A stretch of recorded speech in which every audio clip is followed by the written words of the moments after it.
Statistics master class episode 2. நம்ம நேத்தோட எபிசோட்ல இந்த ஸ்டாட்டிஸ்டிக்ஸ்ல இருக்கக்கூடிய டிஸ்கிரிப்டிவ் ஸ்டாட்டிஸ்டிக்ஸ்னா என்ன அப்படின்றத பார்த்துருக்கோம். இன்னைக்கோட எபிசோட்ல இந்த இன்ஃபரன்ஷியல் ஸ்டாட்டிஸ்டிக்ஸ்ல என்னென்ன டிவிஷன்ஸ் இருக்கு, அதுக்குள்ள எப்படி நம்ம இந்த சாம்பிள்ன்றாங்க, பாப்புலேஷன்றாங்க, இதெல்லாம் எப்படி நம்ம சில டைம் பி வேல்யூ அப்படின்றாங்க, நிறைய கை ஸ்கொயர் டெஸ்ட், அனோவா டெஸ்ட், இந்த மாதிரி நிறைய டிவிஷன்ஸ் உள்ள இருக்கு. இதெல்லாமே நிறைய பேருக்கு இங்கே குழப்பமா இருக்கு. ஸோ அதெல்லாம் எப்படி படிக்கிறது, இதெல்லாம் என்ன அப்படின்றத கம்ப்ளீட்டா டீகோட் பண்ணி நம்ம இன்னைக்கோட எபிசோட்ல பார்க்க போறோம். ஸோ நம்ம சேனலுக்கு இப்பதான் நீங்க புதுசா வரீங்க அப்படின்னா சப்ஸ்கிரைப் பண்ணி வச்சுக்கோங்க. அப்படின்னா தான் டெய்லி போடுற வீடியோஸ் உங்களுக்கு 6:30 PM வந்து சேரும். அதே மாதிரி இந்த கண்டென்ட் எல்லாம் ஃபுல்லா பார்த்துட்டு what is something that you are able to learn அப்படின்றது கீழே கமெண்ட் செக்ஷன்ல மறக்காம போட்டுட்டு போயிருங்க. அதே மாதிரி இந்த கண்டென்ட்ல பிடிச்சிருந்துச்சுன்னா last I would deserve like உங்க ஃப்ரெண்ட்ஸுக்கும் ஷேர் பண்ணி இந்த மாதிரி ஸ்டாட்டிஸ்டிக்ஸ்லாம் சிம்பிளிஃபைடா சொல்லி கொடுத்துட்டு இருக்காரு, வாப்பா சேர்ந்து படி அப்படின்னு சொல்லிட்டு இந்த வீடியோவும் அவர் கூட சேர்ந்து படிக்கிறதுக்கு ட்ரை பண்ணுங்க. ஓகேவா? சரி, வாங்க வித்தவுட் எனி டிலே இந்த statistics master class episode 2 okay, நம்மளுடைய ஸ்டாட்டிஸ்டிக்ஸ் மாஸ்டர் கிளாஸ் 2 ஸ்டார்ட் பண்ணலாமா? ரைட், நம்ம நேத்திக்கோட எபிசோட்லயே இந்த ஸ்டாட்டிஸ்டிக்ஸ்ல இருக்கக்கூடிய டிவிஷன்ஸ்ல என்னென்ன அப்படின்றத தெளிவா படிச்சிட்டோம். இன்னைக்கு ஸ்டாட்டிஸ்டிக்ஸ் மாஸ்டர் கிளாஸ் 2ல இன்ஃபரன்ஷியல் ஸ்டாட்டிஸ்டிக்ஸ் அப்படின்றத பத்தி தான் படிக்க போறோம்ன்றது இன்ட்ரோடக்ஷன்ல நீங்க பார்த்திருப்பீங்க. பட் அதுக்கு முன்னாடி நம்மளுடைய மீட்டப் பத்தின ஒரு quick short update. Location confirm ஆயிடுச்சு. நிறைய பேர் நீங்க புக் பண்ணிருக்கீங்க. நிறைய உங்களோட இமெயில் செக் பண்ணி பாருங்க. அதே மாதிரி உங்களோட வாட்ஸ்அப் மெசேஜ் செக் பண்ணி பாருங்க. உங்க எல்லாத்துக்கும் இன்வைட் வந்திருக்கும். ஸோ யாரெல்லாம் அப்ரூவல் ஆயிருக்கீங்க, இன்வைட் வந்திருக்கும். நீங்க எல்லாமே நம்மளோட கம்யூனிட்டி குரூப்ல ஜாயின் பண்ணிக்கோங்க. அங்க லொகேஷன் டீடைல்ஸ்லாம் உங்களுக்கு பிரைவேட்டா வரும். அதை வச்சு அந்த டிக்கெட்டை வச்சு தான் you can enter into the hall whatever we have booked. அது ஒரு பிரைவேட் கம்பெனி தான். ஸோ அங்கதான் நமக்கு நடக்க போகுது. ஸோ அதனால அந்த மெசேஜ் எல்லாமே ரொம்ப முக்கியம். அது காமிக்கல அப்படின்னா கீழே செக்யூரிட்டி அலோவ் பண்ண மாட்டாங்க. ஸோ மேக் ஷூர் நீங்க அதை கேரி பண்ணிட்டு உள்ள வந்ததான் it will be valid. So அதனால நீங்க இன்கேஸ் புக் பண்ணி இருந்தீங்கன்னா உங்களோட வாட்ஸ்அப் மெசேஜ்ல செக் பண்ணி பார்த்துக்கோங்க. ஓகே, இல்லாட்டா மெயில செக் பண்ணி பாருங்க. Definitely you should have got some message in your inbox. Right, so book பண்ணாதவங்க ஆக்சுவலா க்ளோஸ் ஆயிடுச்சு. பட் நீங்க ட்ரை பண்ணலாம். In case if team feels it okay, கொஞ்சம் சீட்ஸ் இருக்கு, அகாமடேட் பண்ண முடியும் அப்படின்னா மட்டும் உங்களுக்கு ரெஸ்பாண்ட் பண்ணுவாங்க. இல்லாட்டா கஷ்டம் தான். மேபி நம்ம நெக்ஸ்ட் டைம் பிளான் பண்ணிக்கலாம். ஓகேவா? ஸோ அதனால வருத்தப்பட வேண்டாம். ஓகே, அதுக்கு ரெஜிஸ்ட்ரேஷன் லிங்க் கீழே இருக்கும். நீங்க ஒரு டைம் மேபி நீங்க ட்ரை பண்றேன் அப்படின்னா you can just give it shot. Anyway, யாராலும் நீங்க புக் பண்ணிருக்கீங்கன்னா உங்களுக்கு எல்லாத்துக்கும் இமெயில் வந்துடும். ஓகேவா? அது மட்டும் கேரண்டி. ஓகே, நம்மளுக்கு டைம் வேஸ்ட் பண்ணாம இன்னைக்கு ஸ்டாட்டிஸ்டிக்ஸ் மாஸ்டர் கிளாஸ் 2 போய்க்கலாம். பட் இது போறதுக்கு முன்னாடி ஒரு குவிக்கான ரீகேப். நேத்தோட மாஸ்டர் கிளாஸ்ல ஒரு ப்ரீவியஸ் செஷன்ல நம்ம என்ன பார்த்திருக்கோம்னா why we need statistics. அதை பத்தி ஒரு குவிக் ரீகேப் பார்த்துக்கலாம். இப்போ எங்கிட்ட இருந்து பாப்புலேஷன் இருக்கு. அந்த பாப்புலேஷன்ல இருந்து நான் சாம்பிள் எடுத்திருக்கேன். ஸோ சாம்பிள்ல என்னென்ன எனக்கு அனாலிசிஸ் கிடைக்குதோ அதை நான் 4 டிவிஷன்ஸா பிரிச்சிருக்கேன். in order to study the sample more. First division நம்ம போனது பாத்தீங்கன்னா மெஷர்ஸ் ஆஃப் சென்ட்ரல் டெண்டன்சி. அதுல தான் மீன் மீடியன் மாடலா வருது. Second division measures of dispersion பார்த்தோம். அதுல தான் நமக்கு வேரியன்ஸ், ஸ்டாண்டர்ட் டிவியேஷன், அப்புறம் ரேஞ்ச் இதெல்லாம் வந்திருக்கு. Third division normal distribution. Fourth skewness and kurtosis அப்படின்றத பத்தி பார்த்தோம். இதை பத்தி நிறைய பேர் எங்களோட கமெண்ட் செக்ஷன்லாம் ரீட் பண்ணிட்டு தான் இருக்கேன். ஸோ இப்போ ஆக்சுவலா எனக்கு ஒரு குவிக்கான அடுத்த ஒரு மீட்டிங் இருக்கு. அதுக்கு முன்னாடி பிளானிங் இன்னைக்கோட வீடியோ நான் இன்னைக்கு தான் ஷூட் பண்றேன் ஆக்சுவலா. Because I just red previous your comments and நேத்து ஃபுல்லா ஜாம் பேட் ஆயிடுச்சு. அதனால இன்னைக்கோட வீடியோ இன்னைக்கு எடுத்து I just read all of your comments. சில பேருக்கு கமெண்ட் படிக்கும் போது இந்த ஸ்கியூனஸ் என்ன, கர்டோசிஸ் என்ன அப்படின்ற கிளாரிட்டி கிடைக்கல. அதே மாதிரி சில பேரோட கமெண்ட் பார்த்துருந்தீங்கன்னா சார் ஏதாச்சும் ப்ராக்டிகலா ஒரு கோடிங் வச்சு எக்ஸ்பிளைன் பண்ணிட்டீங்கன்னா எங்களுக்கு இன்னும் சூப்பராக புரிஞ்சிடும் அப்படின்ற மாதிரி கமெண்ட்ஸ் போட்டிருந்தீங்க. ஸோ அதுதான் நான் ஃபர்ஸ்ட் இன்னைக்கு பண்ண போறேன். ஸோ உங்களுடைய கொஸ்டின்ஸுக்கு நான் கிளியர் பண்ணிடுறேன். ஓகேவா? ஸோ இந்த ஸ்கியூனஸ் அண்ட் கர்டோசிஸ் என்ன பண்ணுங்கன்னா, என்னுடைய டேட்டால ஸ்கியூனஸ் இருந்துச்சுன்னா, அதாவது if the tail of the distribution if it is towards right, அது right skew. if the tail of the distribution if it is towards left, அது லெஃப்ட் ஸ்கியூ. இந்த ரெண்டு ஸ்கியூனஸ்மே என்னோட மாடலோட அக்யூரசி இம்பாக்ட் பண்ணும் அப்படின்னு சொல்லியிருக்கேன். கர்டோசிஸ்னா அந்த பீக்கட்னஸ், அந்த ஸ்ட்ரைட் பீக்கட்னஸ் அப்படி இருந்துச்சுன்னா அதுதான் ப்ராப்ளம். அந்த பீக்கட்னஸ் அந்த tail of the particular peakedness ரைட்டா இருந்துச்சுன்னா right kurtosis, tail of the peakedness left இருந்துச்சுன்னா அது லெஃப்ட் கர்டோசிஸ், நெகட்டிவ் கர்டோசிஸ் அப்படின்னு சொல்லியிருக்கோம். இது kurtosis it is going to affect the stability of the model அப்படின்னு சொல்லியிருக்கேன். எப்படி சார் ஏதாச்சும் ஒரு எக்ஸாம்பிள்னா, இதுக்கு மட்டும் நீங்க வெயிட் பண்ணணும். ஏன்னா நம்ம மிஷின் லேர்னிங் மாடல் பில்ட் பண்ணணும், ப்ரெடிக்ஷன் லெவலுக்கு போகணும். நான் மிஷின் லேர்னிங் கிளாஸ் எடுக்க தான் போறேன். அந்த இடத்துல இந்த ஸ்கியூனஸ் அண்ட் கர்டோசிஸ் இம்ப்ளிமெண்ட் பண்ணி காமிக்கிறேன். இப்போ இம்ப்ளிமெண்ட் பண்ணி காமிச்சோம்னா உங்களுக்கு வாட் இஸ் வாட் அப்படின்றது தெரியும். பட் அப்ப இம்ப்ளிமெண்ட் பண்ணி காமிக்கும் போது you will be able to relate. இப்போ நான் நிறைய விஷயத்தை ரிலேட் பண்ணணும் இல்லையா? ஸோ அதுக்காக தான் ஒரு சில விஷயங்கள் என்னால் இப்பவே டெமான்ஸ்ட்ரேட் பண்ணி காமிக்க முடியும், ஒரு சில விஷயம் இப்போ பண்ண முடியாது. ஸோ அதனால இந்த ஸ்கியூனஸ் அண்ட் கர்டோசிஸ்க்கு நீங்க சாட்ஜிபிட்ட போய் கூட கேட்கலாம். பட் நான் எக்ஸ்பிளைன் பண்றது மிஷின் லேர்னிங் கிளாஸ்ல நான் எக்ஸ்பிளைன் பண்றேன். இப்போதைக்கு இந்த ரெண்டு ஸ்டேட்மெண்ட் மட்டும் புரியாதவங்க இப்படி மென்ஷன் பண்ணி வச்சுக்கோங்க. நிறைய பேருக்கு நேற்று புரிஞ்சுன்றது எனக்கு தெரியும். புரியாதவங்க மட்டும் யார் கமெண்ட் போட்டீங்களோ அவங்க மட்டும் நீங்க ஸ்டேட்மெண்ட் எழுதி வச்சுக்கோங்க. இந்த ரேண்டம் வேரியபிள்ஸ் அண்ட் ப்ராபபிலிட்டிஸ் அப்படின்ற மாதிரி ஒரு டாபிக் இருக்கு. அதை நம்ம டச் பண்ணல. அதை டச் பண்றது மூலமா டிஸ்கிரிப்டிவ் ஸ்டாட்டிஸ்டிக்ஸ் பத்தி உங்களுக்கு இன்னும் அதிகமா தெரிய வரும். ஸோ இதை மட்டும் டச் பண்ணிட்டு அதுக்கப்புறமா இன்ஃபரன்ஷியல் ஸ்டாட்டிஸ்டிக்ஸ்ல இன்னைக்கு போயிட்டு அதுல என்னென்ன டிவிஷன்ஸ் இருக்கு, அதெல்லாம் என்னென்ன படிக்க போறோம் அப்படின்றத பத்தி தான் இன்னைக்கு செஷன் இருக்க போகுது. ரைட், இப்போ நம்மளுக்கு ரீகேப் பண்ணுது. இப்போ நம்ம ஸ்ட்ரைட்டா செஷனுக்கு போறோம். 2 two types of statistics இருக்கு. Descriptive statistics all about in order to understand more about the sample I collected, we are getting into descriptive statistics. Sample அதிகமா understand பண்ணிக்கிறதுக்கு. Inference statistics to make an estimate or statement of the population, statement on the population with the help of sample. இது வந்து பாத்தீங்கன்னா கொஞ்சம் wait பண்ணுவாங்க. புரிஞ்சுக்கிறதுக்கு முன்னாடி இந்த descriptive statisticsலயே random variables and probability அப்படின்ற ஒரு டாபிக் நம்ம புரிஞ்சுக்கணும். இதுக்கு நான் ஒரு கோட் எடுத்துட்டு வந்திருக்கேன். இந்த கோடை நான் உங்களுக்கு வந்து காமிக்கிறேன். சோ இந்த டேட்டா டைப்ஸ்ல வந்து discrete data type, continuous data typeன்றது உங்களுக்கு இருக்குதுன்றது தெரியும். இப்போ இந்த descriptive statisticsல முக்கியமான ஒரு டிவிஷன் நம்ம புரிஞ்சுக்க வேண்டியது random variable and probability. So இந்த statistics section வந்து it's very very important in the whole data science and the AI world. Data collection பண்றது எப்படி பண்ணுவீங்க, எப்படி டிஸ்ட்ரிபியூஷன் இருக்கு, இதெல்லாம் வந்து பார்க்கணும். இது வந்து ரொம்ப ரொம்ப ரொம்ப முக்கியமான கான்செப்ட். அதனால ஸ்கிப் பண்ணிட வேண்டாம். எவ்வளவுக்கு எவ்வளவு சிம்பிளிஃபை பண்ணி சொல்லி தர முடியுமோ அதுதான் நான் வந்து இங்க யூடியூப்ல பண்ணிட்டு இருக்கேன். தமிழ்ல அதுவும் பண்ணிட்டு இருக்கேன். சில பேர் வந்து உள்ளரையும் கோர்ஸ் எடுத்து படிச்சுட்டு இருக்கீங்க. நீங்க இதையும் பார்த்துட்டு இருக்கீங்கன்றது எனக்கு தெரியும். அங்க உள்ள இருக்கிற கண்டென்ட்டையும் இதையும் நீங்க மேட்ச் பண்ணி படிச்சுட்டு இருக்கீங்கன்றது எனக்கு தெரியும். சோ அது உங்களுக்கு ஈஸியா ரிலேட் ஆகுறது உள்ள இருக்கலாம் கமெண்ட் சொல்லிட்டு இருக்கீங்க. யூடியூப்ல ஃபாலோ பண்றவங்க என்ன பண்ணுங்கன்னா இந்த தமிழ் டீச் பண்றது ஈஸியா யூ கேன் ஆல்சோ அண்டர்ஸ்டாண்ட். புரியுதா இல்லையான்றது ஃபுல்லா பார்த்துட்டு you can leave it in the comment section. So but ஆனா ஃபர்ஸ்ட் டைம் வந்து நான் பேசுறது பாருங்க. Statistics is more about theory. ஓகேவா? தியரி ஏன் வருதுன்னா statistics is more about theory தான். சோ அந்த தியரிட்டிக்கல் அண்டர்ஸ்டாண்டிங் உங்களுக்கு வேணும். அதான் நான் வந்து எக்ஸ்பிளைன் முடிஞ்ச அளவுக்கு கோடிங் எடுத்து நான் உங்களுக்கு வந்து காமிக்கிறேன். ரைட். இந்த random variables and probabilities அப்படின்னா எதுக்கு அப்படின்னா உங்களுக்கு வந்து discrete data இருக்கு. discrete data நான் discrete and continuous data பத்தி நான் ஆல்ரெடி சொல்லிருக்கேன். எந்த discrete data வந்து பாத்தீங்கன்னா it cannot be segregated, it will never have units, cannot be measured. Which means what? discrete data னா என்னென்ன discrete data இருக்கு? Name is a discrete data because it cannot நேமுக்கு யூனிட் கிடையாது. அதே மாதிரி வேற என்ன ஸ்பீஷிஸ், அனிமல், அப்புறம் ஹியூமன், இதெல்லாம் வந்து discrete data. அதே மாதிரி மேல் ஃபீமேல், அப்புறம் வந்து மேபி எதுக்கெல்லாம் ஃபார் எக்ஸாம்பிள் இது வந்து பாத்தீங்கன்னா கோல்கேட் பேஸ்ட். ஸோ இதெல்லாம் வந்து பாத்தீங்கன்னா it is not breakable, it cannot be segmented. கரெக்டா? ஸோ எந்தெந்த மாதிரி விஷயங்கள்லாம் உங்களால செக்மெண்ட் பண்ண முடியலையோ, இட் ஒன்ட் ஹேவ் யூனிட்ஸ், இதுல கவுண்ட் தான் பண்ண முடியும் அப்படின்ற மாதிரி விஷயம் அது பேர் தான் டிஸ்கிரீட் டேட்டான்னு சொல்லுவோம். நம்மளுடைய கண்டினியூஸ் டேட்டா வந்து பாத்தீங்கன்னா it can be segmented into multiple piece. For example height 6.2 centimetres 0.2 அப்படின்றது செக்மெண்ட் பண்ண முடியுது. யூனிட்ஸ் இருக்குது. வெயிட் அதே மாதிரி வந்து பாத்தீங்கன்னா உங்களுடைய ஏஜ் வந்து 62 இயர்ஸ் அப்படின்ற மாதிரி யூனிட்ஸ் இருக்கு. 62.5 இயர்ஸ். அப்போ continuous data is nothing but what it can be segregated and it will have some units cannot be measured அப்படின்ற மாதிரி போட்டிருக்கேன். ரைட். இப்போ இந்த ரேண்டம் வேரியபிள்லயும் நம்மளுக்கு டிஸ்கிரீட் டேட்டா இருக்கு, கண்டினியூஸ் டேட்டா இருக்கு. அப்போ நம்மளுக்கு இந்த ரேண்டம் வேரியபிள் அப்படின்னா random variable anything which is changing with respect to time அப்படின்னு சொல்லிட்டேன். அப்போ என்னோட age with respect to time மாறுதா, என்னுடைய height with respect to time மாறுதா. அப்போ இந்த ரேண்டம் வேரியபிள்ல ஐ ஹேவ் டூ டிவிஷன்ஸ். ஒன்னு வந்து பாத்தீங்கன்னா கண்டினியூஸ் ரேண்டம் வேரியபிள், ஒன்னு டிஸ்கிரீட் ரேண்டம் வேரியபிள். அதுதான் நான் வந்து எக்ஸாம்பிள் போட்டிருக்கேன் பாருங்க. Number of goals scored by a team. ஒரு மேட்ச்லயும் அந்த கோல்ஸ் ஹிட் ஆகுறது. ஒரு மேட்ச்ல 4 போடுவாங்க, ஒரு மேட்ச்ல 5 போடுவாங்க. அதே மாதிரி நம்பர் ஆஃப் ட்ரீம் கார்ஸ், எனக்கு இத்தனை 2 கார் வேணும், 3 கார் வேணும். இப்போ எதெல்லாம் அந்த கவுண்டபிளா இருக்கோ அதுக்கு முன்னாடி நம்பர் போட்டிருக்கோங்க. எப்பவுமே வேரியபிளா தான் இருக்கும். உங்க வீட்டுல இந்த பர்டிகுலர் ரூம் ஸ்ப்ரே எடுத்துக்கோங்க. இந்த ரூம் ஸ்ப்ரே வந்து பாத்தீங்கன்னா மேபி ஒரு 4 வாங்கி வச்சிருப்பாங்க. Number of room spray inside வரும். இப்ப 4 இருக்கும், நாளைக்கு 5 இருக்கும். Number of teeth you may have, அதுவே வந்து பார்த்து குழந்தைகளுக்கு ஒரு மாதிரி இருக்கும், பெரியவங்களுக்கு ஒரு மாதிரி இருக்கும், ஒரு பல்லு போகும் வரும். அப்போ we have discrete random variable and also continuous random variable. அப்போ இந்த எப்பப்பெல்லாம் நம்மளுக்கு அந்த randomness, அடுத்த பாயிண்ட் பாருங்க. ஸோ ப்ராபபிலிட்டி எப்பப்பெல்லாம் நம்மளுக்கு வந்து randomness அதிகமாகுதோ இங்க முக்கியமான point, randomness in the data is the root of all probabilities. How many teeth I may have, இப்போ இது வந்து random variable தான். How many teeth this child may have, இந்த சைல்டுக்கு ஒரு நம்பர் ஆஃப் டீத் இருக்கும், அந்த சைல்டுக்கு ஒரு நம்பர் ஆஃப் டீத் இருக்கும். How many goals this team can hit this particular match, how many runs this RCB can score for this particular, எல்லாமே random variable. So அது வந்து discrete random variable. அப்போ அந்த randomness in the data எல்லாமே என்ன பாருங்க, அப்பதான் புரியும், ஸ்கிரீனை பார்த்தது புரியாது. அப்போ இந்த randomness in the data is the root of all probabilities. இப்போ இந்த ரேண்டமா இருக்கிறதுனால தான் நம்ம இதுக்கு நம்ம ப்ராபபிலிட்டி வந்து அசோசியேட் பண்ணுவோம். அப்படி ப்ராபபிலிட்டி அசோசியேட் பண்றதுனால தான் நம்மளுக்கு நிறைய ப்ராபபிலிட்டி டிஸ்ட்ரிபியூஷன்ஸ் இருக்கு. அந்த ப்ராபபிலிட்டி டிஸ்ட்ரிபியூஷன்ஸ்ல தான் உங்களுக்கு நிறைய கனெக்ஷன்ஸ் இருக்கு. பேர் Gaussian distribution, chi square distribution, F distribution, T distribution, இந்த மாதிரி நிறைய டிஸ்ட்ரிபியூஷன்ஸ் நம்மலாம் வந்து எக்ஸாம்ஸ்ல எழுதும்போது 10th standard or 12th standard எழுதும்போது லாக் புக் அப்படின்னு மாதிரி சொல்லிட்டு எடுத்துட்டு போவோம். உள்ள வந்து அந்த ஸ்டாட்டிஸ்டிக்கல் டி லெவல் இருக்கு, 0.95 பி வேல்யூ என்ன, இதெல்லாம் பார்ப்போம் இல்லையா. ஸோ அது வந்து இந்த சைக்கிள் தான் போகுது. Because the data what we have அதுக்கு வந்து பாத்தீங்கன்னா அது வந்து ஒரு ரேண்டம் வேரியபிள் இருக்கிறதுனால we will always associate with the probability.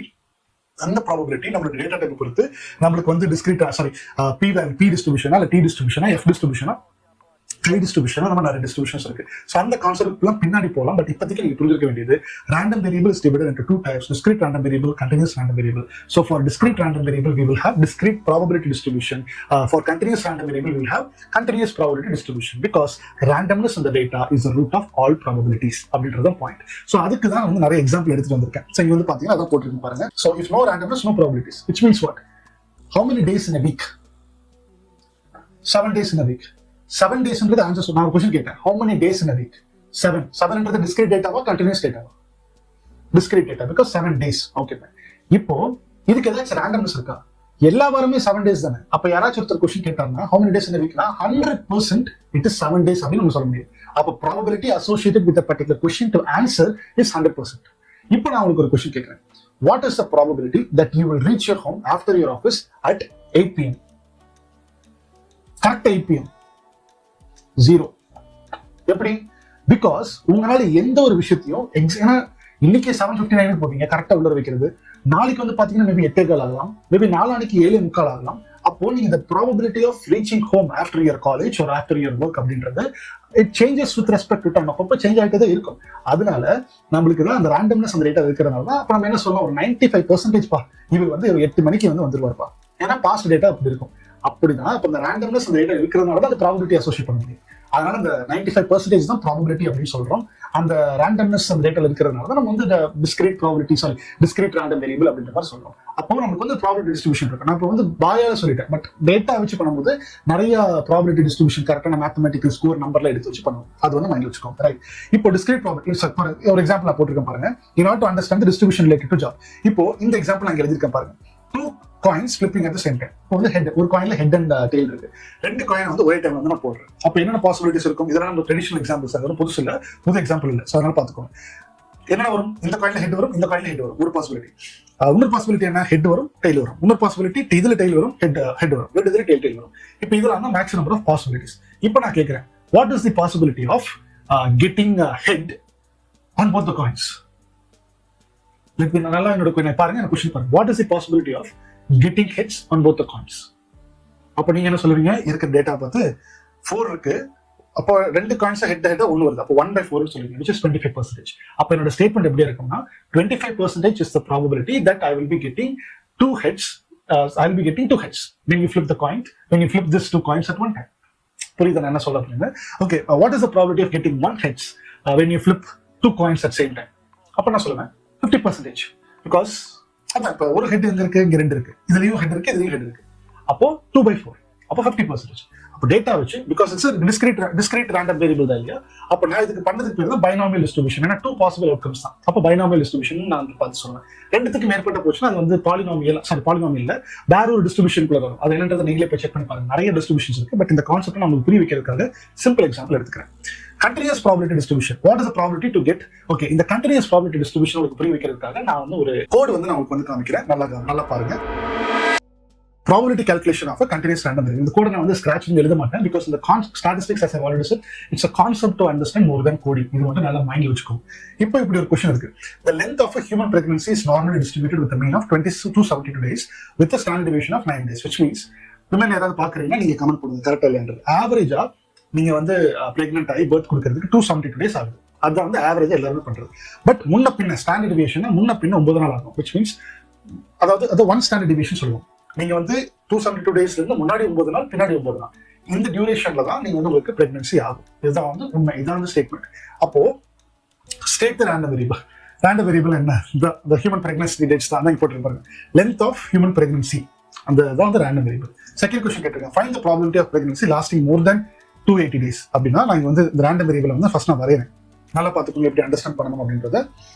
இது வந்து ஒரு பிரஷ்ல இந்த பிரஷ் எடுத்துக்கோ. இப்போ சாரி டயக்ராம் நார்மலா இல்ல. இப்போ இது வந்து பாத்தீங்கன்னா சென்டர் பாயிண்ட் தான் மீன். இந்த மீன் வந்து எவ்வளவு சொல்றாங்க?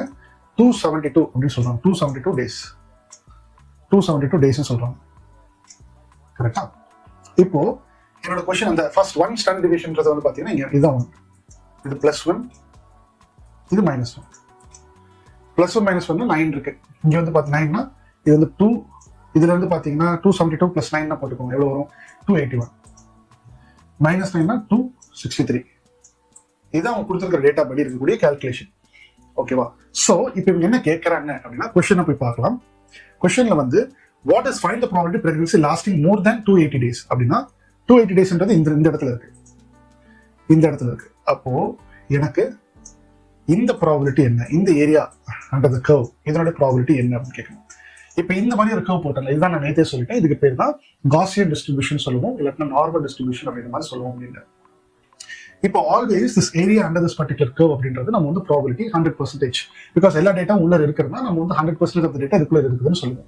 பட் நான் கேட்கறது என்னுடைய ப்ராபபிலிட்டி மோர் தென் 280 days ஒரு பர்சனுக்கு என்ன ப்ராபபிலிட்டி இருக்கலாம், 280 நாளுக்கு மேல இந்த பிரெக்னன்சி நடக்கும்பா அப்படின்னு அவர் ஸ்டேட்மெண்ட் சொல்லணும், அதுக்கு எவ்வளவு ப்ராபபிலிட்டி அப்படின்ற மாதிரி கேட்கிறேன். அப்போ இது கால்குலேட் பண்றதுக்கு ஃபுல் கர்வ் வந்து பாத்தீங்கன்னா ஏரியான்றது கர்வ் வந்து 1ல இருந்து மைனஸ் இந்த பர்டிகுலர் பாயிண்ட் வந்து நான் வந்து கண்டுபிடிச்சிட்டேன் அப்படின்னா, இதை கண்டுபிடிச்சேன் அப்படின்னா எனக்கு ஒரு நம்பர் வரும் இல்லையா, ஸோ அதுதான் வந்து பாத்தீங்கன்னா பெர்சன்டேஜ். இதை கண்டுபிடிக்கிறதுக்குன்னா இது வந்து கியூமுலேட்டிவ் டிஸ்ட்ரிபியூஷன் ஃபங்க்ஷன் அப்படின்ற மாதிரி நம்ம சொல்லுவோம். இது டெக்னிக்கலா போக வேண்டாம், வாட் இஸ் வாட்னு பாத்துக்கோங்க. நாங்கள் ஆல்ரெடி கோட் எழுதி வச்சிருக்கேன் இங்க பாத்தீங்கன்னா. ஸோ அந்த ஏரியான்றதுக்கு 1 மைனஸ் இந்த ஸ்கைப்பை அப்படின்ற ஒரு லைப்ரரியில ஸ்டாட்ஸ் அப்படின்ற மாதிரி ஒரு பர்டிகுலர் மாடியூல் இருக்கு. அந்த மாடியூல் வந்து ஸ்டாட்ஸ், அதுல எனக்கு நார்மல் டிஸ்ட்ரிபியூஷன் வேணும், அதுல கியூமுலேட்டிவ் டென்சிட்டி ஃபங்க்ஷன் வேணும். அதுல வந்து பாத்தீங்கன்னா மீன் என்னன்னு சொல்லணும். இப்போ வந்து நான் எக்ஸிக்யூட் பண்ற பாருங்க, எக்ஸிக்யூட் பண்ணிட்டு இது வந்து நான் இன்ஸ்டால் பண்ணணும். pip install SkyPy. It's going to take some time, so the time வேணாம் அப்படின்னு பார்த்தேன். So pip install SkyPy stats அப்படின்னு போட்டோம்னா இப்போ நான் வந்து எக்ஸிக்யூட் பண்றேன். Okay, it's going to take some time. But இதை பார்த்துக்கோங்க, இது நீங்க உள்ள வந்து பார்க்கும்போது எக்ஸ் நீங்க கொடுக்கணும். எக்ஸ்னா ஒன்றும் இல்லை, அது வந்து மீன். ஏன்னா அது கியூமுலேட்டிவ் டென்சிட்டி ஃபங்க்ஷனுக்கு ஒரு மேத்தமெட்டிக்கல் ஈக்குவேஷன் இருக்கு, CDF மேத் ஈக்குவேஷன் போடுறேன். நீங்க வந்து எப்பயுமே ப்ரோக்ராமிங்ல மேத்தமெட்டிக்ஸ் அப்போ லீனியர் அல்ஜிப்ரா அப்போ பயங்கர கஷ்டம் அப்படின்னு ஒன்றும் இல்லை. ஏன்னா ஆல்ரெடி அவங்க வந்து ப்ரோக்ராம் எழுதி கோட் எழுதி ஒரு ஃபங்க்ஷன் வச்சுட்டாங்க. நீங்க டேட்டா மட்டும் சப்ளை மட்டும் பண்ண போறோம். மேத்தமெட்டிக்கல் ஈக்குவேஷன் வந்து பாருங்க, இந்த மேத்தமெட்டிக் இப்படி வந்து பாத்தீங்கன்னா இது யாரெல்லாம் உங்களுக்கு எடுத்து சொல்லி கொடுத்தாங்கன்னா ரொம்ப காம்ப்ளெக்ஸா இருக்கும். பட் டு பி ஆனஸ்ட் இதெல்லாம் உட்காந்து நம்ம டிரைவ் பண்ணிட்டு இருக்க மாட்டோம். நல்லா புரிஞ்சுக்கோங்க, இது எனக்கே ஃபார்முலா தெரியாது. உங்களுக்கு இன்டர்வியூல எங்க கியூமுலேட்டிவ் டென்சிட்டி ஃபங்க்ஷன் ஃபார்முலா சொல்லப்போம் அப்படின்னு யாரையும் சொல்ல போறது, கார்ட்ஸ் டேட்டா எடுத்து பாஸ் பண்ண போறோம், அவ்வளவுதான். ஸோ இந்த மாதிரி தான் ஒரு ஃபங்க்ஷன் இருக்கு. ஸோ இதுல தான் வந்து நான் வந்து என்ன பண்ண போறேன் அப்படின்னா கியூமுலேட்டிவ் டிஸ்ட்ரிபியூட்டிவ் ஃபங்க்ஷன், அதுல வந்து கியூமுலேட்டிவ் டென்சிட்டி ஃபங்க்ஷன். இப்போ எக்ஸ்ன்றது என்னன்னா இந்த எக்ஸ்ன்றது தான் மீன். ஸோ 280ன்றது மீன். LOC அப்படின்றது என்ன பாருங்க, LOCன்றது லொகேஷன் பேராமீட்டர், அதாவது அந்த 1 ஸ்டாண்டர்ட் டிவியேஷன் எவ்வளவு இருக்கு, சாரி 270. ஒரு நிமிஷம், இதில் வந்து கட் பண்ணிடுறேன், இப்போ கரெக்டாக இருக்கும். 280 அப்படின்றது பார்த்தீங்கன்னா find the probability lasting more then 280 days. அப்போ 280 daysன்றது இந்த ஏரியா, இந்த பர்டிகுலர் நம்பர், இந்த நம்பர் நான் வந்து போட்டுட்டேன். அப்போ LOCன்றது தான் மீன், தப்பா சொல்லிட்டேன். LOCன்றது மீன். ஸ்கேல்ன்றது வந்து பார்த்தீங்கன்னா அந்த ஸ்டாண்டர்ட் டிவியேஷன் எவ்வளோ அப்படி போட்டோம்னா எனக்கு வந்து இந்த வேல்யூ வருது 0. அப்போ 18.7%. ரவுண்ட் அப் பண்ணிங்கன்னா 19% chance that a person will get pregnant will be in the pregnancy stage. or என்ன क्वेश्चन பார்ப்போம், find the probability of pregnancy lasting more than. அப்போ the probability of pregnancy lasting more than 280 days is 19% அப்படின்னு சொல்லுவோம். இப்போ next question, find the probability of pregnancy less than 250 days. Less than எங்க இருக்கு, நான் இது கொஞ்சம் பேக் வரேன், இதனால கொஞ்சம் ரேஸ் பண்ணிக்கலாம். இதுதான் நம்மளுடைய curve. Okay, less than 250 days. 250 daysன்றது இந்த இடத்துல இங்க வரும், கரெக்டா. இங்க 250ன்றது 272, 250ன்றது இங்க வரும், கரெக்டா. 263. அப்போ இந்த ஏரியா என்ன அப்படின்னா, என்னால அந்த ஃபங்க்ஷன் வந்து பாத்தீங்கன்னா இப்போ ஏரியான்றது கர்வ் வந்து ஆல்ரெடி ஃபுல் கர்வ் தான் 1. அப்போ 1ல இருந்து நான் ரைட் சைட் ஏரியாவை கம்மி பண்ணேன். இப்போ இதனுடைய ப்ராபபிலிட்டி பை டிஃபால்ட்டா நான் இந்த கோடு வந்து போடும்போது எப்பயுமே லெஃப்ட் சைட்ல என்ன ஏரியாவோ அதுதான் அதனுடைய ப்ராபபிலிட்டி தான் எனக்கு கொடுக்கும். அதனால நான் 1 மைனஸ் சொல்லிட்டு இங்க எடுத்தேன். இங்க வந்து அந்த 1 மைனஸ்ன்றது மேத்தமெட்டிக்கல் ஈக்குவேஷன் கோடிங் வச்சு நான் வந்து போடல. எனவே ஸோ அதுல வந்து 215 போட்டேன். 215ன்றது எந்த area to the left probability நான் கண்டுபிடிக்கணும். மீன் என்ன, ஸ்டாண்டர்ட் டிவியேஷன். அப்போ 0.007. அப்போ 0%. 250 டேஸ்க்கு கம்மியா பிரெக்னன்சி யாருக்கும் இருக்காது. ஓகேவா. அடுத்த क्वेश्चन கேக்குறேன், find the probability that a pregnancy lasts between 265 and 280 days, which means 265 நாள்ல இருந்து 280 வரைக்கும் நாள் இருக்கக்கூடிய ப்ராபபிலிட்டி என்ன அப்படின்னா இந்த கர்வ்ல பார்க்கலாம். கொஞ்சம் நான் பேக் வரேன். ஃபர்ஸ்ட் இது வந்து நான் உங்களோட அண்டர்ஸ்டாண்டிங்காக இந்த பிக்சர் கொடுக்குறேன். ஓகேவா. 260 டேஸ்ன்றது இங்க இருக்கு, 260ல இருந்து 280. நானே அது போடாம சொல்றேன் பாருங்க. இது நான் ஆக்சுவல் ஆன்சர் பார்க்கல, பட் இது ஆக்சுவலா வித் 1 ஸ்டாண்டர்ட் டிவியேஷன் வருது. கண்டிப்பா ஒரு 68 to 70 இருக்கும்ன்றதுதான் என்னுடைய அண்டர்ஸ்டாண்டிங். பட் போய் பார்க்கலாம் அந்த ஆன்சர் என்னன்றது. நான் அதை பார்க்கல. 60% வந்து இருக்கு. So okay fine. So according to the data இது என்ன சொல்லியிருக்கேன்னா, ரைட் சைடில் இருக்கக்கூடிய 280ன்றது இந்த பக்கம் இருக்குது இல்லையா. ஸோ 280 இந்த பக்கத்தில் இருக்கக்கூடிய ஏரியாவில இருந்து மைனஸ் இந்த பக்கத்துல இருக்கக்கூடிய ஏரியாவை எக்ஸ்க்ளூட் பண்ணிடு அப்படின்னு சொன்னா அப்ப இதுக்கு இருக்கக்கூடிய ப்ராபபிலிட்டி என்ன அப்படின்றது வந்து இந்த கோட் கூட எக்ஸிக்யூட் பண்ணி பாருங்க. நம்பர்ஸ் எல்லாம் நீங்களே போட்டுக்கலாம். இதுல டேட்டா செட்ல எதுவுமே இல்லை. நான் ஒரு கொஸ்டின் ஃப்ரேம் பண்ணிருக்கேன். அந்த கொஸ்டினுக்கு நான் கோட் வந்து நான் எழுதிருக்கேன். அதே கோட வந்து நான் சொன்ன எக்ஸாம்பிள் வச்சு நீங்க சேம் லைன்ல திங்க் பண்ணி பாருங்க. You will be able to understand. Right. இப்போ உங்களுக்கு வந்து இந்த random variables and probabilities concept புரிஞ்சிருக்கு அப்படின்னு மாதிரி நான் நினைக்கிறேன். Because this is one of the important concept in descriptive statistics. இப்போ நல்ல நான் டெஃபினேஷன் என்ன கொடுத்தேன்னு உங்களுக்கு ஞாபகம் இருக்கா? Definition is nothing but in order to understand the sample more I will be getting into this descriptive statistics. அப்போ இதுதான் இது இந்த மாதிரி தான் வந்து நான் வந்து அனாலிசிஸ் பண்ணி என்ன பண்ணிருக்கேன் அப்படின்னு பாத்தீங்கன்னா, நேத்து நான் வந்து பண்ணிருக்கிறது மீன் மீடியன் மோட வச்சு ஒரு சில ஸ்டேட்மெண்ட் வச்சேன். இப்போ அந்த மீன் மீடியன் மோட வச்சு அந்த ரேண்டம் வேரியபிள்ஸ் அண்ட் ப்ராபபிலிட்டிஸ் அப்படின்ற கான்செப்ட் குள்ள போய் இப்போ அதுக்குள்ள கூட சேம் ஸ்டேட்மெண்ட் அபவுட் பிரசன்ட் நான் சொல்றேன். ஒரு கொஸ்டின் கேட்டிருக்காங்க, I'm just making statement about present. எப்ப நீ ஒரு கேள்வி கேட்டிருக்க, பிரசன்ட் நான் உனக்கு ஆன்சர் சொல்லிருக்கேன். So that is why I'm saying descriptive statistics. ஓகேவா? சோ இப்போ இதெல்லாம் புரிஞ்சிச்சு. நம்ம குவிக்கா இன்ஃபரன்ஷியல் ஸ்டாட்டிஸ்டிக்ஸ் அப்படின்றத என்னன்றதை பார்த்துடலாம். இன்ஃபரன்ஷியல் ஸ்டாட்டிஸ்டிக்ஸ் அப்படின்னா டிஸ்கிரிப்டிவ் ஸ்டாட்டிஸ்டிக்ஸ் முடிச்சிச்சு. இப்போ to make estimate or statement on the population with the help of sample. அதாவது நான் ஃபர்ஸ்ட் உங்களுக்கு சொல்லியிருக்கேன், பாப்புலேஷன் இருக்கு, அந்த பாப்புலேஷன் வந்து நம்ம ஸ்மால் சாம்பிள் தான் வந்து எடுக்கிறோம். அந்த சாம்பிள் அதிகமா ஸ்டடி பண்ணி நான் ஒரு ஸ்டேட்மெண்ட் மேக் பண்றதுக்கு பேர் தான் descriptive statistics, describing the sample more அப்படின்றத நான் சொல்லியிருக்கேன். பட் இன்ஃபரன்ஷியல் ஸ்டாட்டிஸ்டிக்ஸ் என்னன்னா, இப்போ இந்த சாம்பிள் வச்சு you are going to make a statement. அந்த statement is a representative of the population அப்படின்ற மாதிரி சொல்லுவோம். கோச் என்ன சொல்றீங்க புரியல அப்படின்னா, இப்போ இந்த மாதிரி ஒரு எக்ஸாம்பிள் இந்த மாதிரி ஒரு மைண்ட்ல வந்து ஃபிக்ஸ் பண்ணிக்கோங்க. இது வந்து பாத்தீங்கன்னா ஹோல் சென்னை பாப்புலேஷன். இந்த சென்னை பாப்புலேஷன்ல இங்க பல்லாவரம் அப்படின்ற மாதிரி ஒரு ஏரியா இருக்கு, வேற கடலை போட்டுக்கலாம். இது பல்லாவரம், இது வந்து பாத்தீங்கன்னா கேளம்பாக்கம், இது வந்து தாம்பரம், இந்த மாதிரி பல ஏரியாஸ் இருக்கு. ஓகேவா? எனக்கு வந்து சிஎம் வந்து என்ன சொல்றாருன்னா, எப்பா இந்த average salary of this particular Chennai people என்ன வந்து வாங்குறாங்க அப்படின்றது எனக்கு வந்து தெரியணும் அப்படின்னு சொல்றாங்க. சென்னையில எவ்வளவோ ரீஜன் இருக்கு, அப்ப சென்னையில எவ்வளவோ மக்கள் இருக்காங்க. அப்போ நீங்க வந்து ஒரு சர்வேயரா இருக்கிறீங்க அப்படின்ற பட்சத்துல நீங்க வந்து என்ன பண்ணுவீங்க, நீங்க தான் ஒரு சர்வேயர். இப்போ நீங்க வந்து இந்த சென்னையில இருக்கக்கூடிய எல்லா இடத்துக்கும் போயிட்டு உங்களால் டேட்டா கலெக்ட் பண்ண முடியுமா? எப்போ சேலரி என்ன இல்ல எல்லா கம்பெனிஸுக்கும் போயிட்டு நீங்க வந்து பண்ண முடியாது. அப்போ நீங்க என்ன பண்ண போறீங்க, எல்லா டேட்டாஸும் உங்களுக்கு கையில கிடைக்காது. அப்ப என்ன பண்ணுவீங்கன்னா, ஓகே இவ்வளவு லொகேஷன் இருக்கு, இந்த இவ்வளவு லொகேஷன்ல இருந்து மேபி இந்த லொகேஷனுக்கு போகலாம், இந்த லொகேஷனுக்கு போகலாம், இங்க சவுத்துக்கு போவோம், அப்புறம் மிடில் ஒன்று போவோம், அப்புறம் மேபி இங்க ஒன்று போவோம், அப்புறம் மேபி இந்த இடத்துக்கு போவோம், அப்புறம் மேபி இந்த இடத்துக்கு போகலாம். ஸோ இதுக்கு போயிட்டு இதுல இருந்து மேபி இங்கேயே ஒரு 2000 பேர் மினிமம் இருப்பாங்க. அந்த 2000 பேருக்கு நீங்க கேட்க தெரிஞ்சிடும். அப்ப மேபி இங்க ஒரு 500 பேர்ட்ட கேட்கலாம், இங்க ஒரு 500 பேர்ட்ட கேட்கலாம், 500 பேர்ட்ட கேட்கலாம். இப்ப கன்சாலிடேட்டடா இந்த இடத்துல இருந்து பாத்தீங்கன்னா ஆவரேஜ் சேலரி, இந்த லொகேஷன் இருக்கிறவங்களோட ஆவரேஜ் சேலரி வந்து பாத்தீங்கன்னா மேபி ஒரு ஏஜ் குரூப்னு போட்டுக்கோங்க, ஒரு 25ல இருந்து 30, ஒரு டிகிரி எவ்வளவு உங்களால டிக் பண்ண முடியுமோ இந்த பர்டிகுலர் ஜாப் பொசிஷனுக்கு அவ்வளோ லெவலுக்கு போயிட்டீங்கன்னா இந்த ஏரியாவில் இருக்கிறவங்களுக்கு மேபி ஒரு 50,000 ஒரு ஆவரேஜ் சேலரி. இந்த ஏரியாவில் வந்து பாத்தீங்கன்னா ஒரு 45,000. இந்த ஏரியாவில் வந்து பாத்தீங்கன்னா ஒரு ஆவரேஜ் சேலரி. இது வந்து ஒரு சிம்பிள் எக்ஸாம்பிள் சொல்றேன், ரியல் எக்ஸாம்பிள் வந்து இது அவ்வளவா இல்லை. ஓகே, பட் சிம்பிளா புரிஞ்சுக்கிறதுக்காக. ஸோ இந்த ஏரியாவில் இருக்கிறவங்க பார்த்தீங்கன்னா 35. இப்போ இந்த ஆவரேஜா ஒவ்வொரு பர்டிகுலர் லொகேஷனும் வந்துச்சு. இப்போ நீங்க வந்து இந்த ஹோல் பாப்புலேஷன் ஆஃப் இந்த ஹோல் சென்னைக்கினுடைய ஆவரேஜ் சேலரி என்னன்னு கண்டுபிடிக்கிறதுக்கு எல்லா பீப்புள்டையும் போய் ரீச் பண்ணாம முக்கியமான ஒரு சில பீப்புளை மட்டும், ஒரு சில இடங்களை மட்டும் நீங்க சாம்பிள் பண்ணி எடுத்து அந்த சாம்பிள் மீன் ஆவரேஜ், இந்த சாம்பிள் மீன் வரும் இல்லையா, அந்த சாம்பிள் மீனுடைய மீன் எடுக்கிறீங்க.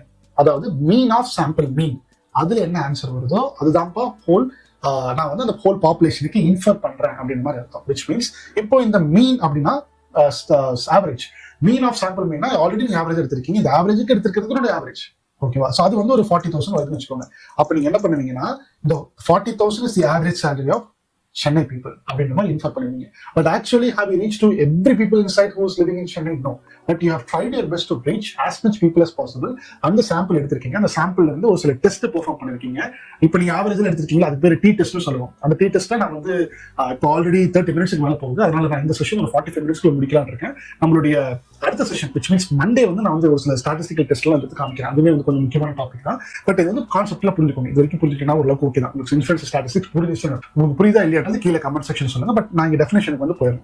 இன்ஃபரன்சஸ் அதை இங்க போட்டிருக்கேன். Inference statistics is nothing but we get the piece of data, we analyze the data, apply these inferential statistics. நான் இங்க மேல போட்டிருக்கிறது, whatever the result we get, it is applied to the entire population. That's what we call this inferential statistics. இந்த கான்செப்டை நீங்க வந்து கான்செப்டா புரிஞ்சுட்டீங்கன்னா explain பண்றது ரொம்ப ஈஸி. நீங்க வந்து புக்ல போட்டிருக்கூடிய அந்த டெஃபினேஷன் போட்டீங்கன்னா மனப்பாடம் தான் பண்ணணும். பட் இது நான் போட்டிருக்கூடிய டயக்ராம், அந்த உருண்டை கொஞ்சம் உருண்டை மீன் சொன்னேன், அப்போ சாம்பிள் மீன் சொன்னேன், அப்புறம் மீன் ஆஃப் சாம்பிள் மீன் சொன்னேன். ஸோ அதுதான் அப்படிதான் அந்த கனெக்ட் ஸ்டார்ட் பண்ணி you will be able to explain really well in the interview. So இதான் வந்து பாத்தீங்கன்னா inferential statistics official definition. But நான் எல்லா இடத்துலயும் போய் கலெக்ட் பண்ணும் அப்படின்னு மாதிரி சொன்னேன் இல்லையா, இருக்கக்கூடிய மொத்த டேட்டாவையும், அதுக்கு பேர் தான் technically we call it as brute force method. சில பேர் கம்பெனில உள்ள என்ன சொல்லுவோம் அப்படின்னா, இந்த டெக்னிக், இந்த டேட்டா கலெக்ஷன் ப்ரூட் ஃபோர்ஸ் மெத்தட்ல போய் பண்ணிட்டு வந்து அப்படின்னு மாதிரி சொல்லுவாங்க. அப்படின்னு என்ன அர்த்தம்னா, when we try to get all the data and compute it to make a statement, that is when we reach out to whole population, that it is difficult to compute and get each and every individual. That is why we are getting into sample. அந்த fruit force method போகிறது வந்து ரொம்ப கஷ்டம். அதனாலதான் வந்து பாத்தீங்கன்னா whole population வந்து sample எடுக்கிறோம். சாம்பிள்ல ஒரு சில டெஸ்ட் எல்லாம் கண்டக்ட் பண்றோம். பாருங்க, divisions of inference statistics. One is confidence interval, second one is hypothesis testing, third one is பாத்தீங்கன்னா ஸ்டாட்டிஸ்டிக்கல் டெஸ்ட்.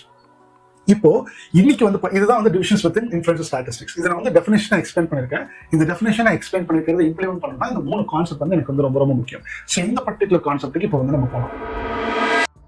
கான்ஃபிடன்ஸ் இன்டர்வல் அப்படின்னா the range is called interval, the probabilities associated with this is called confidence. அதாவது நான் வந்து ஒரு question கேட்கிறேன். Already நான் உங்களுக்கு ஒரு கொஸ்டின் கேட்டேன். What is the probability that you will reach your home after your college exactly at 6 p.m? 0. Because அதுவே ஒரு ரேண்டம் வேரியபிள். நீங்க கரெக்டா 6.0.00க்கு கரெக்டா வீட்டுக்குள்ள போயிருக்கீங்களா? இல்ல. என்னோட கொஸ்டின் என்ன கேட்டிருக்கேன், what is the probability that you will reach your home exactly at 6 p.m? அப்படின்னா எல்லாமே 0 இருக்கணும். அப்போ 0 probability 0. எப்படி? பிகாஸ் நீங்க எக்ஸாக்டா சொல்ல முடியாது. அப்ப என்ன சொல்லணும் அப்படின்னா, இப்போ நான் அதுக்கு ஒரு ரேஞ்ச் சொல்லிடுவேன். What is the probability that you will reach your home somewhere between 5:45 to 6 p.m? அப்போ நீங்க சொல்லுவீங்க 95%. அப்படின்னா நான் என்ன சொல்றேன்னா, இந்த இடத்துல ஒரு இன்டர்வல் கொடுத்துருக்கேன் பாத்தீங்களா, 5:45 to 6 p.m. அதுதான் வந்து பாத்தீங்கன்னா என்ன சொல்றேன்னா இன்டர்வல் அப்படின்னு சொல்லுவேன். இப்ப இந்த இன்டர்வலுக்கு நான் ஒரு கான்ஃபிடன்ஸ் கொடுத்தேன் பாத்தீங்களா, அதுக்கு பேர் தான் ப்ராபபிலிட்டி ஆர் கான்ஃபிடன்ஸ். இதெல்லாமே ஒண்ணுதான். அதான் சொல்லியிருக்கேன் பாருங்க.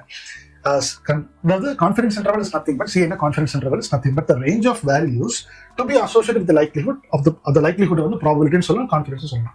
இது அந்த 95% வந்து நான் ப்ராபபிலிட்டின்னு சொல்லலாம், கான்ஃபிடன்ஸ்னு சொல்லலாம், ஆர் லைக்லிஹுட். இதெல்லாம் டேர்ம்ஸ், இதெல்லாம் வந்து ஸ்டாட்டிஸ்டிக்ஸ் வந்து பயங்கரமா குழப்பி வச்சிருப்பாங்க. I'm just trying to let you know, இது எல்லாமே ஒன்றும் பெரிய டிஃபரன்ஸ் இல்லை, எல்லாமே சேம் தான். இதெல்லாம் கண்டுபிடிக்கிறதுக்கே பல மாசம் ஆச்சு. ஏன்னா ஒவ்வொருத்தங்க லைக்லிஹுட் ஆஃப் அப்படின்னு பேசுவாங்க, சில பேர் கான்ஃபிடன்ஸ் சொல்லுவாங்க, சில பேர் ப்ராபபிலிட்டின்னு சொல்லுவாங்க. இது எல்லாமே நமக்கு வந்து இந்த டாட்ஸ்ல கனெக்ட் பண்ணிக்கணும். அதுதான் நான் உங்களுக்கு வந்து இவ்வளோ டவுன்ல போய் சொல்லி கொடுத்துருக்கேன். So this is all about confidence interval. இதுக்கு வந்து ஒரு பெஸ்ட் எக்ஸாம்பிள் கோடிங்ல என்ன, நம்ம ChatGPT போய் கேட்க வேண்டியதா? சரி வாங்க, ஒரு எக்ஸாம்பிள் போய் ChatGPT போய் நம்ம கேட்டுருவோம். ஸோ நேத்தோட சாட்ஸ்ல நான் வந்து பார்த்துக்கிட்டு இருந்தேன். எனிவே, ஸோ GPT இங்கே போறேன். நான் ஒரு கொஸ்டின் கேட்குறேன். Can you give me the best example to understand about confidence interval? Consider me as a 7th standard student and give me one example along with the code so that I can understand very clearly about confidence interval and I'll go to my friend and even teach. Prompting, நீங்க எந்த லெவலுக்கு வேணா ஒரு creative வச்சு போலாம். Okay fine. என்ன சொல்லுதுன்னு பார்ப்போம். Imagine you and your friends are guessing the average height of students in your school. Okay, நான் 7th standard படிக்கிறேன். Average height of students in your school. Okay, but instead of measuring every student, you just take a small group called sample and calculate the average from it. ஓகேவா? ஒரு 10,000 பேர் படிக்கிற இடத்துல இருந்து நான் ஒரு 5,000 பேர் எடுத்து ஸ்மால் குரூப் எடுக்கிறேன் and calculate the average. இப்போ calculate the average ஒவ்வொருத்தருக்குடைய height okay 5.5 அப்படி போடுறேன். 5.4 இருக்கு, 6 இருக்கு, 6.5 இருக்கு. Okay, now instead of saying the average height is exactly 150 centimeter, you say something like I am 95% confident that the real average height is between நான் சொன்ன example எக்ஸாக்டா சொல்லுது. Okay, that range from. அப்போ இதெல்லாம் வந்து நான் ChatGPT இல்லாத காலத்துலேயே நான் படிச்சிட்டேன். ஓகேவா? ஸோ பட் இந்த லெவலுக்கு தான் இந்த மாதிரி சொல்லி கொடுத்தா எனக்கு புரியும். ஸோ அந்த அளவுக்கு நான் படிச்சிருக்கேன். That is what it is telling. அப்போ பாருங்க, let's say small shop ice cream, you record how many ice creams were sold. Okay, 50 ice creams இருக்கு, 52 இருக்கு, 48 இருக்கு, 47, 51, 53, 54 இருக்கு. 7 daysல. Okay, now you want to guess the average daily sales for the whole month based on these 7. We'll use Python to calculate 95% of the confidence interval of the average. இதுக்கான கோடெல்லாம் இங்கே இருக்கு, நீங்க போட்டுக்கோங்க. கடைசியில் வந்து ஆவரேஜ் சேல்ஸ் 50%. அப்போ 95% of the கான்ஃபிடன்ஸுக்கு இந்த range, அதாவது 47ல இருந்து ஒரு 52 ஐஸ்கிரீம்ஸ் வந்து சோல் ஆகும். ஹவு டு டீச் யுவர் ஃப்ரெண்ட்ன்றது கொடுத்துருக்கு. இவ்வளவுதான். இது வந்து சின்ன ஒரு கான்செப்ட், கான்ஃபிடன்ஸ் இன்டர்வல் அப்படின்றது. ஸோ எந்த இடத்துல எப்படி நம்ம வந்து பேசணும் அப்படின்றது எல்லாத்துக்குமே தெரியணும். ஸோ இது ஒரு சின்ன கான்செப்ட் தான் கான்ஃபிடன்ஸ் இன்டர்வல். பட் ஆனால் இது இருந்தாலும் இது வந்து ரொம்ப பெரிய விஷயம் மாதிரி எல்லாருமே கன்ஃபியூஸ் ஆகிட்டு இருப்பீங்க. மேபி நான் படிக்கும்போது நான் அப்படிதான் எடுத்தேன். இந்த ஸ்டாட்டிஸ்டிக்ஸை படிச்சு முடிக்கிறதுக்கு கூட போதும் ஆயிடுச்சு. ஸோ எந்த அளவுக்கு நம்மளுக்கு தேவை, எதெல்லாம் தேவையில்லை அப்படின்றது நமக்கு தெரியும். ஃபர்ஸ்ட் விஷயம், நம்ம படிக்கும் போது எதெல்லாம் ஃபர்ஸ்ட் தேவையில்லை அப்படின்றதுக்கு நம்மளுக்கு விஷயம் வேணும். தேவையில்லை நம்ம வந்து எதை வச்சு மெஷர் பண்றோம் அப்படின்னா, எனக்கு டைம் இல்லை, fast I have to learn and move on to the concept and complete it. Statistics நீங்க படிக்கணும்னா நீங்க 1 வருஷம் படிக்கலாம், 2 வருஷம் படிக்கலாம், 10 வருஷம் படிக்கலாம், எந்த டாபிக் எடுத்தாலும் அதே மாதிரி தான். பட் நம்மளுக்குன்னு ஒரு கோல் இருக்கு. I need to become a data scientist, core A engineer, core GenAI இன்ஜினியர்னா statistics is very very very விஷயம். ஓகேவா? ஸோ அதனால அந்த மாதிரி ப்ராப்ளம் ஸ்டேட்மெண்ட்டுக்கு நான் ஒர்க் பண்றதுக்கு எந்த லெவல் ஆஃப் நாலேஜ் வேணும் அப்படின்றத நான் உங்களுக்கு இந்த 2 மாஸ்டர் கிளாஸ்க்கு சொல்லி கொடுத்துருக்கேன். நேற்று வந்து டிஸ்கிரிப்டிவ் ஸ்டாட்டிஸ்டிக்ஸை பத்தி நான் சொல்லி கொடுத்துருக்கேன். இன்னைக்கு வந்து இன்ஃபரன்ஷியல் ஸ்டாட்டிஸ்டிக்ஸை பத்தி நான் உங்களுக்கு சொல்லி கொடுத்துருக்கேன். இப்போ அடுத்து ஹைபோதசிஸ் டெஸ்டிங், ஸ்டாட்டிஸ்டிக்கல் டெஸ்டிங் இருக்கு. இது வந்து எடுக்கிறதுக்கு அகைன் ஒரு 30 minutes ஆகும். அந்த செஷனை I will definitely teach, not to worry. அதை நான் வந்து மண்டே எடுக்கிறேன், ஓகேவா? பட் இந்த பர்டிகுலர் கான்செப்ட் உங்களுக்கு புரியுதா இல்லையான்றது you need to let me know in the comment section below, ஓகேவா? ஸோ அண்ட் உங்க ஃப்ரெண்ட்ஸுக்கு மறக்காம ஷேர் பண்ணிடுங்க. If you really understood and like this content, hit me the like. And நம்ம சேனலுக்கு இது வரைக்கும் நீங்க சப்ஸ்கிரைப் பண்ணலாம், அதையும் சப்ஸ்கிரைப் பண்ணிட்டு போயிருங்க. So I will definitely read all the comments. நான் வந்து எல்லாத்துக்குமே ரீசெண்டாக போடக்கூடிய எல்லா வீடியோஸ்க்கும் நான் பார்த்து I'm just giving the like எல்லாம் போட்டுட்டு தான் இருக்கேன். Even I'm just reading it. அந்த ஹார்ட்டிங் வந்துச்சுன்னா means that I have read your comment. வரலனாலும் நான் வந்து அடிக்கடி நான் வந்து ஜஸ்ட் கோ த்ரூ பண்ணி பார்த்துட்டே தான் இருக்கேன். ஸோ நான் கவலைப்பட வேண்டாம். ஸோ இன்னைக்கு ஒரு செஷன் எப்படி இருந்துச்சு அப்படின்றது நீங்க கீழே கமெண்ட் செக்ஷன் சொல்லலாம். Will meet in tomorrow's episode. நாளைக்கு எபிசோட் வந்து ரொம்ப ரொம்ப முக்கியமான விஷயம். நாளைக்கு வந்து பாத்தீங்கன்னா என்ன எடுக்க போறன்றது நான் ஆல்ரெடி அஜெண்டால ரிவீல் பண்ணிருக்கேன். நிறைய எக்ஸ்பர்ட்ஸ் இந்த சுத்தி நிறைய கன்ஃபியூஷன், ஒரு பயம், நிறைய பேர் பேசியிருக்காங்க. இவங்களோட பாயிண்ட்ஸ்லாம் நான் வந்து ஒரு 4-5 பாட்காஸ்ட் வந்து ஒரு 10 மணி நேரம் வந்திருக்கும். அதெல்லாம் ஃபுல்லா கேட்டிருக்கேன். அதுல இருக்கக்கூடிய ஒரு சில இம்பார்ட்டன்ட் சீக்வன்சஸ் மட்டும் எடுத்து அதுல இருந்து நம்ம எப்படி அண்டர்ஸ்டாண்ட் பண்ணிக்கணும். பிகாஸ் நான் நிறைய கன்சல்ட்லாம் பண்ணிட்டு இருக்கேன்னு சொன்னா I have to acquire lot of knowledge. So அதனால நான் அதை பண்றேன். நீங்க அதை கேட்டு அதுக்கேற்ற மாதிரி டெசிஷன் எடுத்துக்கோங்க, ஓகேவா? நம்ம நாளைக்கு ஒரு எபிசோட்ல பார்க்கலாம். அது வரைக்கும் this is your A Coach John. Let's make AI simplified. See you all in the next episode. Bye. Cheers.